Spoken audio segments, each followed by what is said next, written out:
ಮಾತ್ರ ಮಹಿಮೆ ಪಡಲಿ. ಈ ದೇವ್ರು ನೋಡಿ ಕಾಡಲ್ಲಿದ್ರೂ ಸಹ ಅವ್ರನ್ನ ಪೋಷಿಸುವ ದೇವರಾಗಿದ್ದಾರೆ, ನಡೆಸುವ ದೇವರಾಗಿದ್ದಾರೆ. ಆ ಇಸ್ರೇಲ್ ಜನರನ್ನು 40 ದಿನ ಕರ್ಕೊಂಬರ್ತಾ ಇರಬೇಕಾದ್ರೆ ಅವ್ರು ನೋಡಿ ಅವರು ಬೆಟ್ಟಗಳನ್ನು ಹತ್ತಿ ಚೀನ್ ಅರಣ್ಯದಿಂದ ಹಮಾತಿನ ದಾರಿಯಲ್ಲಿರುವ ರೆಹೋಬಿನವರೆಗೆ ದೇಶವನ್ನು ಸಂಚರಿಸಿ ನೋಡಿದರು. ಆಮೇಲೆ ನೋಡಿರಿ ಅವ್ರಿಗೇನು ದೇವ್ರು ಕೊಡ್ತಾರೆ ಅಂದರೆ, ಅವರು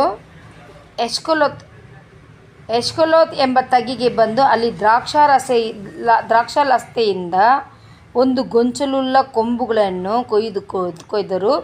ಇಬ್ಬರು ಅದನ್ನು ಅಡ್ಡದಂಡಿಗಾಗಿ ಹೊತ್ತುಕೊಂಡು ಬಂದರು. ಕೆಲವರು ದಾಳಿಂಬ್ರ ಹಣ್ಣುಗಳನ್ನು, ಅಂಜೂರದ ಹಣ್ಣುಗಳನ್ನು ತಂದರು. ಎಷ್ಟು ಒಳ್ಳೆ ದೇವ್ರು ನೋಡಿ.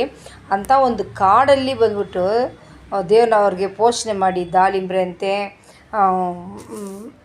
ಅಂಜೂರ ಅಂತೆ ಎಲ್ಲನೂ ಕೊಡ್ತಾರೆ.